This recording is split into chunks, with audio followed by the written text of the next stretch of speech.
से झूठ बोल रही हो। सर जी, जब हम श्रीनगर में साथ थे, ज्यादा स्मार्ट बनने की कोशिश मत करो, वहां पे हमारा अलग अलग कमरा था। आपको बहुत तेज बुखार आया था। हाँ तो उस हालत में आपने ओह, अब मैं समझा। होश में तुम्हें कुछ करूंगा नहीं, इसलिए मेरी बीमारी को तुम अपनी ढाल बना रही हो। क्योंकि मैं होश में नहीं था, मुझे कुछ याद नहीं था, है ना? तो जब मुझे कुछ याद नहीं था, मैं उसकी जिम्मेदारी क्यों लूं? नहीं लूंगा मैं।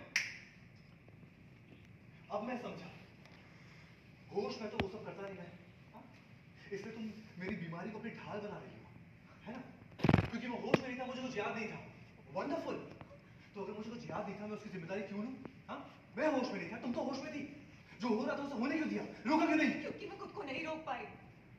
अच्छा, इसका मतलब मैं तो तुम्हें फोर्स कर रहा था, है ना? फोर्स कर रहा था ना मैं। तो इस इल्जाम में तुम तो मुझे अरेस्ट भी करवा सकती हो। नहीं सर जी, मैं ऐसा नहीं करूंगी, क्योंकि उस दिन आपने मुझे वाकई में दिल से अपनाया था, शिद्दत के साथ।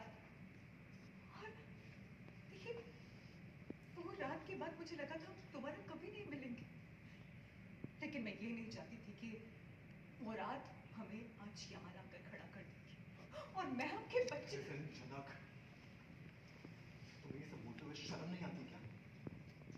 एक अनमैरिड लड़की हो तुम। लेकिन ठीक है, फाइन, तुम्हें जो बोलना है तुम बोलो, जो इल्जाम लगाए ना लगाओ, जो इल्जाम लगाने हैं ना लगा लो। लेकिन इसका ये मतलब नहीं कि मैं वो एक्सेप्ट कर लूंगा, क्योंकि मुझे सच पता है। सच ये है कि आदित्य कपूर ने इस बच्चे को अपनाने से इनकार कर दिया है। काश काश यही सच होता। मुझे लगता है कि वो ये सच जान के इस बच्चे को जरूर अपना लेते। हाँ डेफिनेटली, इतने कम टाइम में तुम इतनी अच्छी तरह से जान रही हो उसे। मुझे लगा था जानती तो मैं आपको भी हूँ। लगता क्या था, कुछ यकीन था कि मैं आपको जानती हूँ, लेकिन मैं गलत थी ना। और हाँ, सच बात है कि मैं आदित्य कपूर को इतनी अच्छी तरीके से नहीं जानती हूँ, लेकिन जैसे वो मेरे साथ थे तो मुझे वाकई में लगा कि जनक, मुझे उसके बारे में और एक शब्द नहीं सुनना है। क्यों जलन हो रही है? इस बच्चे को तो अपना नहीं पा रहे, हमारे इस बच्चे को तो अपना नहीं पा रहे हैं आप। अगर किसी दूसरे आदमी का नाम भी ले रही हो तो इतनी जलन क्यों रही है, सुन क्यों नहीं पा रहे हैं, क्यों?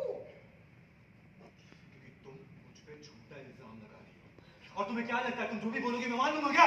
सीरियसली अभी तक लग रहा है कि मैं झूठा इल्जाम लगा रही हूँ सर जी, अभी तक। पढ़ लेते हैं।